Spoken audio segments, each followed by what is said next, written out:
આજના તાજા અને મુખ્ય સમાચાર. 10 વર્ષની સગીરાનું જાતીય શોષણ.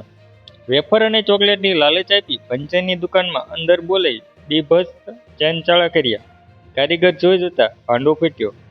રાજકોટ એસીપી ભાવેશ જાદવ દ્વારા આપવામાં આવેલી વિગતો અનુસાર 15 ઓગસ્ટના રોજ બપોરના સમયે બાળકીની માતા નજીકના કારખાનામાં મજૂરી કામે ગઈ હતી અને બાળકી ઘરની બહાર રમી રહી હતી.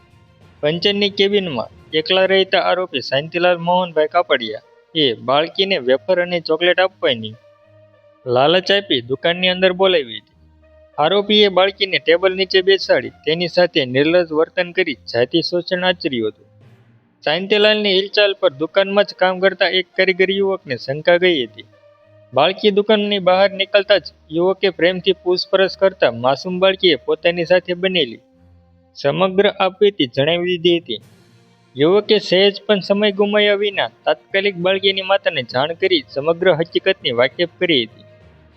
બનાવની જાણ થતાં જ પરિવારજનો આજીડીએમ પોલીસ મથકે દોડી ગયા હતા. પોલીસે બાળકીની માતાની ફરિયાદના આધારે આરોપી શાંતિલાલ કાપડિયા સામે પોક્સો એક્ટ સહિતની કડક કલમો હેઠળ ગુનો નોંધી તેની તાત્કાલિક ધરપકડ કરી લીધી છે. પોલીસની પ્રાથમિક તપાસમાં સામે આવ્યું છે કે બાળકીના પિતા હયાત નથી અને તેની માતા મજૂરી કરીને ગુજરાન ચલાવે છે. બીજી તરફ આરોપી શાંતિલાલની પત્ની અને સંતાનનું પણ અગાઉ અવસાન થઈ ચૂક્યું હોવાથી તે એકલો જ રહેતો હતો અને પરિચયનો ગેરલાભ ઉઠાવી આ ઘૃણાત કૃત્ય આચર્યું હતું.